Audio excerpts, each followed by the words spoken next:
Hey, welcome!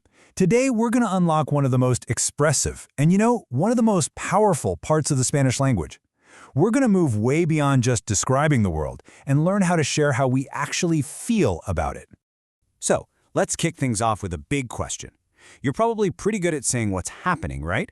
But how do you talk about being happy or sad or even surprised about those things? Well, that's where a whole new verb mood comes into play, and it's exactly what we're diving into today. Here's our game plan. First, we'll tackle the why. Then, we'll get the how with a really simple formula. After that, we'll build up your emotional toolkit, put it all to the test, and wrap up with the single most important takeaway. Sound good? Let's get started. Okay, first up, facts versus feelings. We really need to get this fundamental difference between just stating a fact and actually reacting to it emotionally. Spanish grammar makes this super clear distinction, and honestly, it's kind of brilliant once you see it.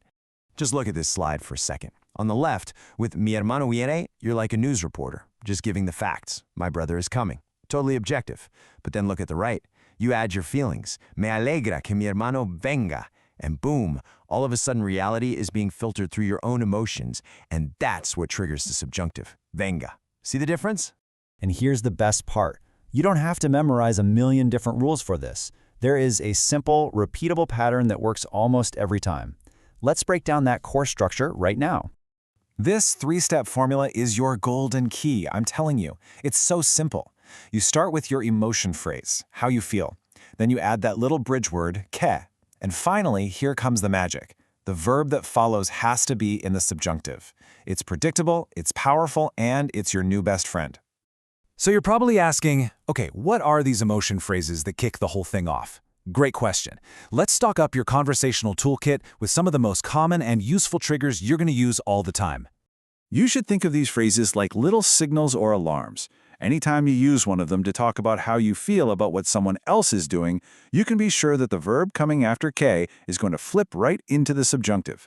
These are your triggers. All right, enough talk. It's time to put this into practice. A really common mistake is just forgetting the rule and using the normal verb tense. So let's train our brains right now to spot that emotional trigger and make the right choice every single time. Okay, here's our first one. Me molesta que tú. It bothers me that you. Do you see it? That emotional trigger from our toolkit? So what's your pick? Hablas or hables?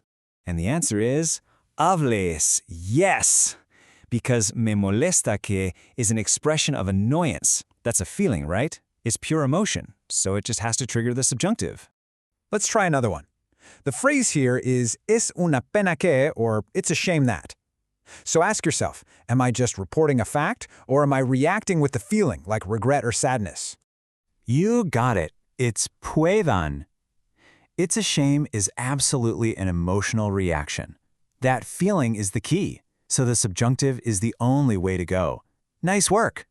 And here's our last one. Me sorprende que, it surprises me that. Think about it. What does that verb of surprise tell you to do with the next verb? Exactly. It has to be sepa. Surprise is an emotion, a feeling, so it triggers that irregular subjunctive form of saber.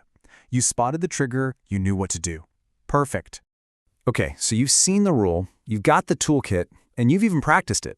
Let's boil this all down. What's the one core principle you absolutely need to remember from all this? So here it is, the big takeaway. When you're just reporting facts, that's one thing. But the moment you start talking about your feelings about those facts, your happiness, your annoyance, your surprise, that's when you need the subjunctive. It's the mood for your subjective reaction to the world. Look, this isn't just some boring grammar rule. This is a key that unlocks a whole new level of connection. It lets you express your true self in Spanish. It's how you can finally say you're happy that someone came, or sorry that they're leaving, or surprised that they knew a secret. So, now that you have this key, what are you going to say?